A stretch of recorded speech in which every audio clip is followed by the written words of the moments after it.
महाविकास आघाडीमधले पक्ष, मग स्पेशली राष्ट्रवादी काँग्रेस पक्ष, शरद पवार हे सत्तेच्या बाहेर राहू शकत नाहीत. पवार फॅमिली ही सत्तेच्या बाहेर राहूच शकत नाही. त्यामुळं पवार फॅमिलीला सत्तेत ती सामीलच झालेली आहे.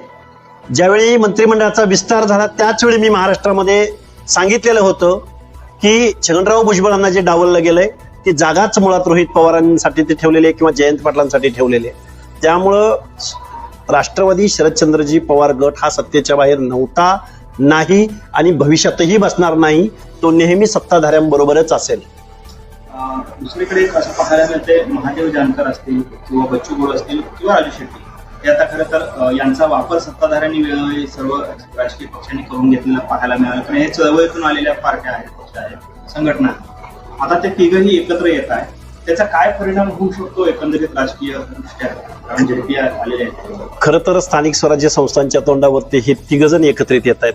तिघांचा प्रदेश वेगळा आहे, तिघांचे विषय वेगळे आहेत, तिघांची लढण्याची शैली वेगळी आहे. पण राजू शेट्टींचा अपवाद वगळता बच्चू कडू जे गुवाहाटीला गेले त्याच दिवशी महाराष्ट्रामधला जो खरा बच्चू कडू होता तो संपलेला आहे. आणि महादेव जानकर ज्यावेळी माढा सोडून ज्यावेळी परभणीला गेले आणि पुन्हा परभणी सोडून पुन्हा माढ्यामध्ये लढायचं म्हणतात, तिथं महादेव जानकरांची विश्वासार्हता संपलेली आहे.